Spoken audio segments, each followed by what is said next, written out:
I'll be with you for 45 minutes. So, yeah, if you got any questions, just let me know.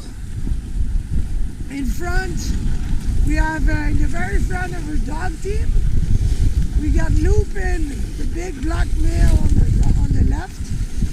And Nebraska, she's a big fluffy female on the right. Woo-hoo! So both of them are kind of new in their trail leading position. But I'm pretty happy with what I've seen right now. Sometimes Nebraska, she could be a bit distracted. But overall, they're doing great. Good job, Lupin. Then you'll see some dogs, sometimes they chew some snow. It's their way to drink a little bit of water and to cool down. Because yes, these dogs are working hard right now, so they're getting warmer. They're warmer than us for sure.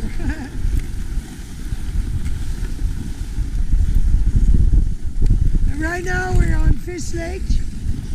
So it's a lake that is from north to south. It's a lake that is 22 kilometers long. In southern Tushonee, Fish Lake, it means Klusenman. So Klusenman is the name of this lake in southern Tushonee. And on the right you could see Granger Mountain. We're still waiting for the whole lake to freeze. That's why we're not adventuring a little bit further, because the ice is not thick enough. But if we got more weeks like this, we're gonna be able to start our expedition soon.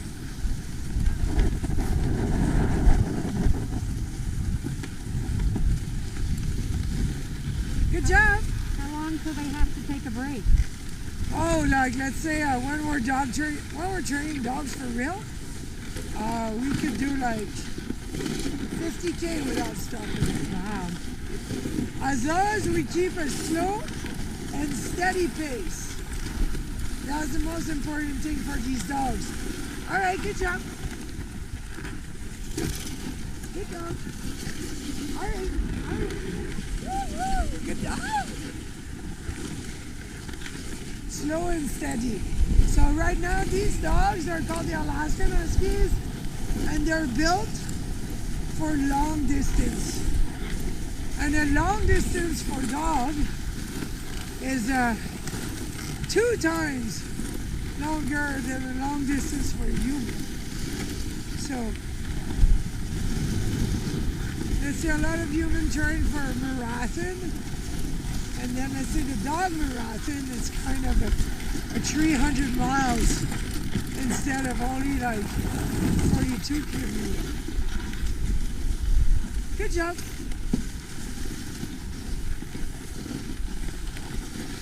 All right. How do you steer if you need to steer?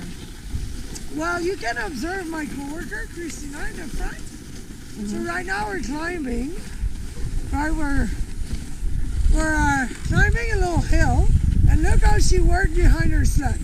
So she changed her weight. Right now she's doing a little bit of a kick. So she is helping her dog team. So, because us, the dog musher, we're really part of the team. If we're the laziest dog musher ever, dogs at one point will be like, hey, I don't want to work for you anymore, right? So the more we help and our dogs are better, they're happy. Hop. When I say hop, it means let's go left.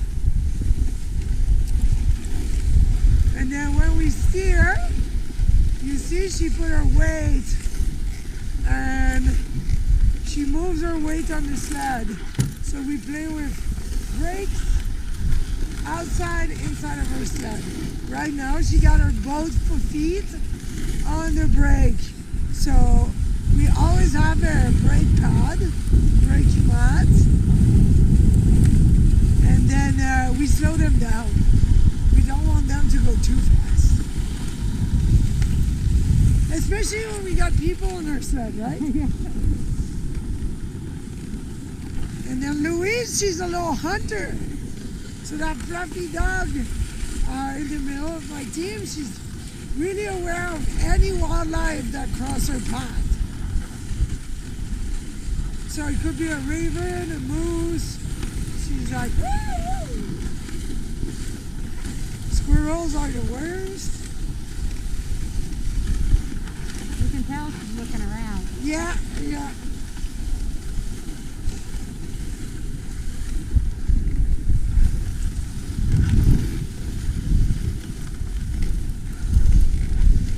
Oh, another retired dog's twinkle.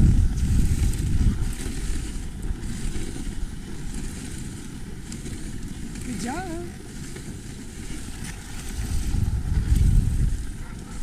Do they ever try to run alongside? Oh yeah, well, especially again when we do this type of tour, we're really safe and safety first, let's say. But when we train dogs and when we are racing, we do what we call some passing. So let's say if we were on this sled in a racing position, maybe I'll be like, I think my dog team is a bit faster than Christina's. So I'll probably tell my dogs to pass. If I tell my dogs to pass, I'll say, on by, on by, on by. On by is the command to pass her. And then when my dogs will go next to her, and technically if you train your dogs properly, nobody will get tangled. And when I pass her, the rules is that she should slow down. There's some race that at the beginning it's a mass start. So all the dog rushers are next to each other.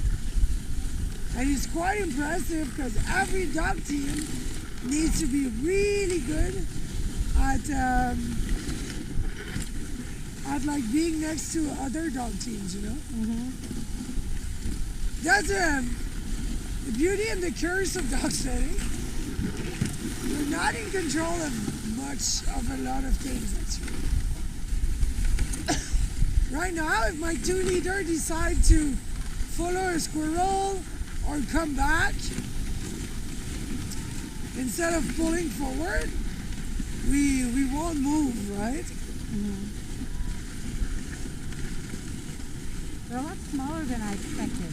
Yes, yes, very good. Yeah, a very good observation. So these dogs, we call them the Alaskan Huskies. The Alaskan Huskies, it's a breed that started in Yukon and Alaska. And at the beginning, during the gold rush, they were cross-breeding Siberian Huskies with Greyhound, Hound Dogs, and German Shepherds. So that's the kind of the results of these crossbreeding. So that breed, Alaskan Huskies, it's a working breed, and it's not recognized as like a pure breed. And then the one that we taught, like when people arrive here, they are thinking that the dogs that we have are like the Siberian Huskies or the Malamute. So the Siberian Huskies are the ones that are used for all the movies, right? Right. Gray coats or white coat and blue eyes. They're still good sled dog, but these guys are a little bit faster and they're a little bit leaner. So it's easier to train these dogs than the Siberian Huskies. The Siberian Huskies, they're really stubborn. Stubborn and independent. So yeah, these guys, we can start training them in August. And when I was working in a kennel that we were training only Siberian Huskies, we are starting our training in October. So we are gaining 2 months of training with these dogs because they got a less thicker fur and a better resistance to hot weather.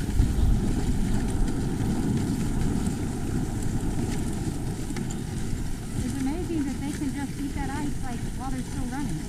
You? Yeah, totally. Yeah, they're for that. It's a good. It's a little trot, right? So it's not too demanding. They're just like trotting, and with that pace, we could go forever.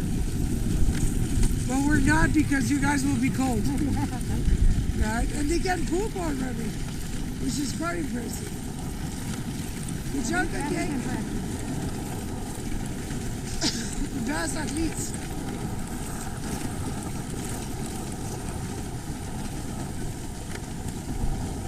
Good dog. So sometimes it could be a little bit more liquid because they eat a lot of snow.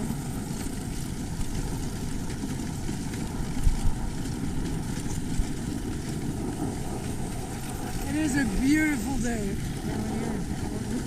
It looks like a Hallmark movie now. Yeah. I love working in that temperature.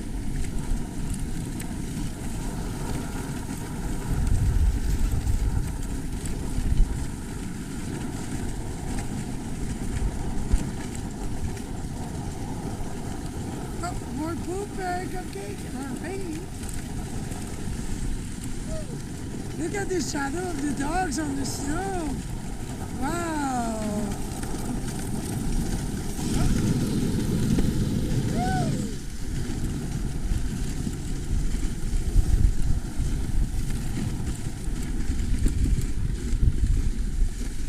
So Christina, who's in front, is telling her dog to go left or right. Me, I'm just following because I'm a follower. Our dog team is following. If I was by myself on the trail, I'll do the same thing. So if I want to go right, I tell my dog to go G. And if I want to go left, I'll say hop. And I know left from right.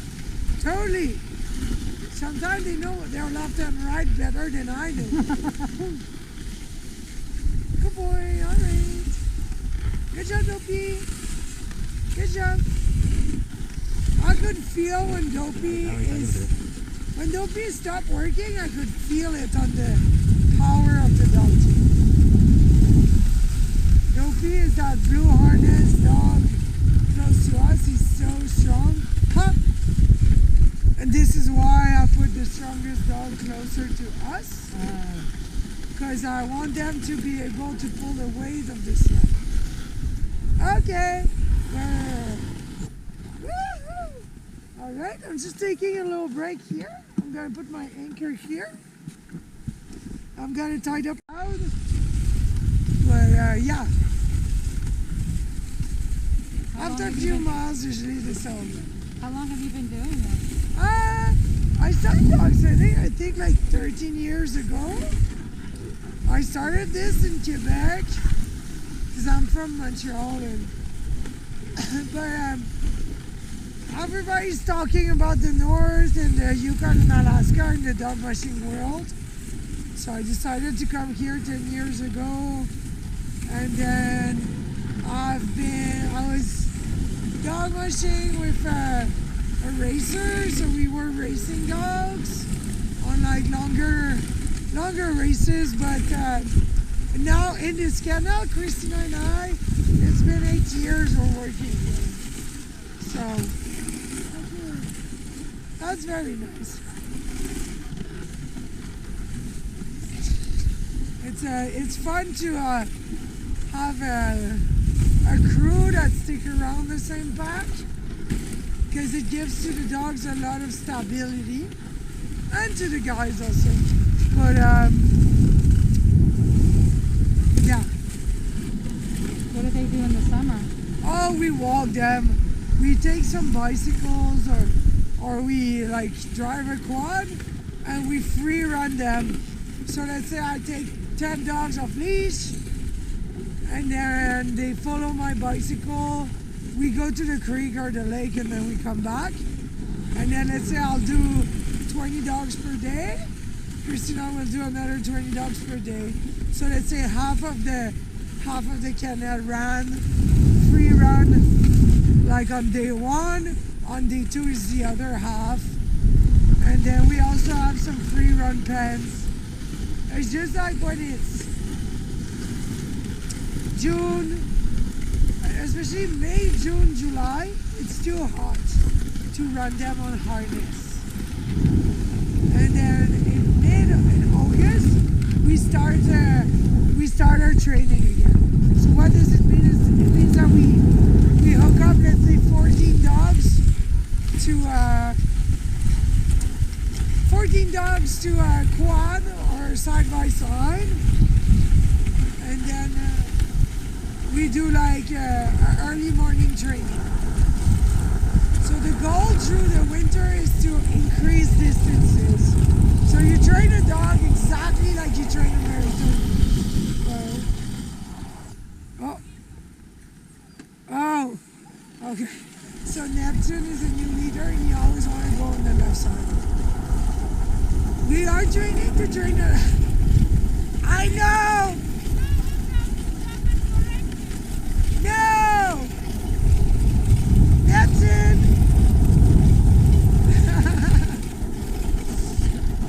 This dog is, he likes to run on the left. So we try to train as much as possible our dog team to stick on the right side of the road. So if we encounter some snowmobiles,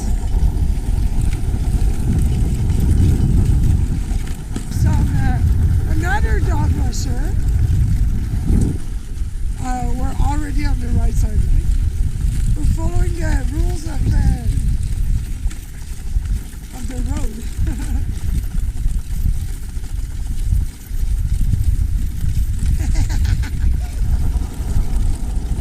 That would be something to work on.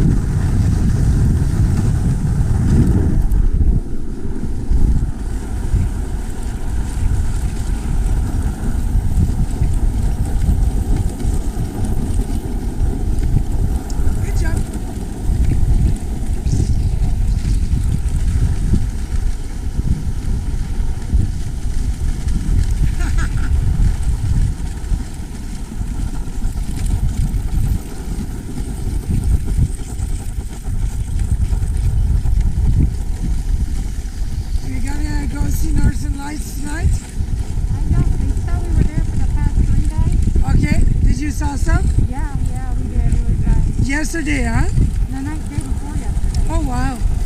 Yesterday had a few. Okay, but not as spectacular as 2 days ago.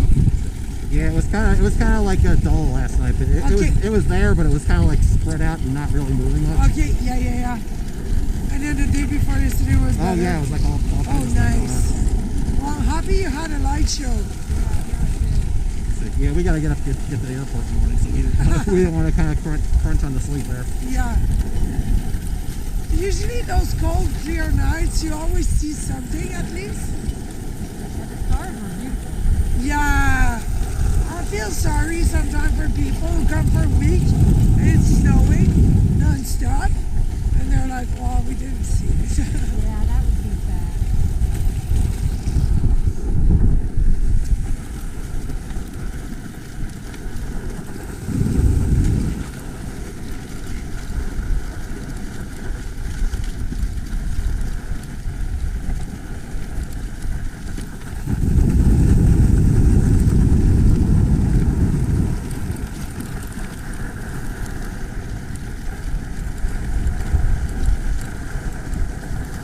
How do you determine which dogs are going to be the leaders? Oh yeah, that's a good question. So it's interesting right now, Lupin, so that big black dog on the left side, this dog, I'm training him to be a good training dog. Gee! So what does it mean? Perfect. It's like, what I'm looking for a good trail leader, on a good trail leader, is the ability first to listen to what I say. There are some dogs who are just, I don't know if it's not smart enough or to listen to me or any type of musher, and you just go in that running bubble, which is perfect, but those dogs will never be a leader, right? Right. So these dogs need to be able to listen to what I say, and then after compute, left, right, straight ahead, whoa. And usually that comes with a lot of practice. It's a little bit like when you train your pet dog to sit. Right. So the more you repeat, the more you will learn. So what we're doing also, we put a new leader and we surround him with 3 good leaders who react really well to the sound of my voice. So Nebraska, she knows her coming. Behind the small Louise, all fluffy and pretty, she's and cupcakes and tea. So if I have to say let's go right or left, the 3 girls will take Lupin and drag him from the right. This is how he learned. Then after this dog, I like to have this dog that have a great positive leadership in the team, which means a lot of motivation, a dog who's never tired but always happy. It's very important. If you have a dog who's bummed out that day, all the rest of the team will not give their best. So, tough, yes. A strong mind is very important. And then after, usually these dogs, they really like to bond with humans also. They like to be like the rock star of the show. And Nebraska, the one who's running with Lupin in front, she's totally that. She likes Yeah, and then sometimes she could be distracted a little bit because she's too much, like, she wants the attention too much. But all the dogs got their own specific thing that we need to work on. It's exactly with, like, in a classroom, right? If you got a dog who's a bit more shy, well, you need to make sure you put him or her in confidence. Right. If you got a dog who's too confident and got too much of an ego, you need to tell that dog to slow down.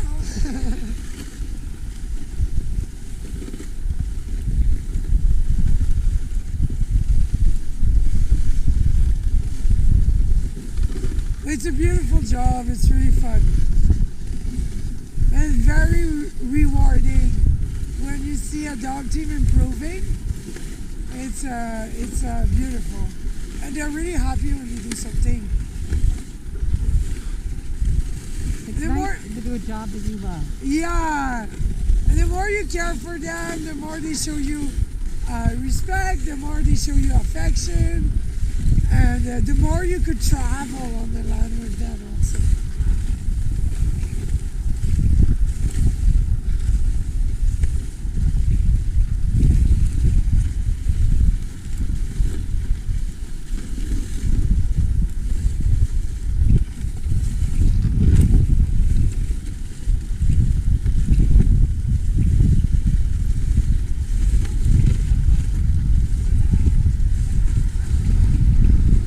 Jeep, Jeep.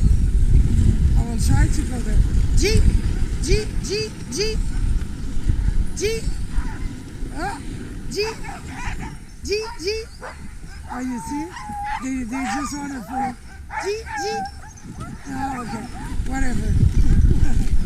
We'll train another time.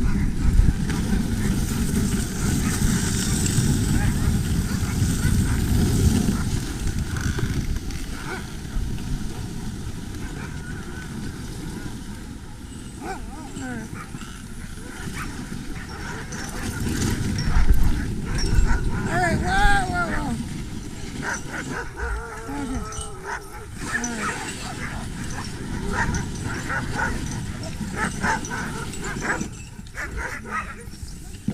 Okay.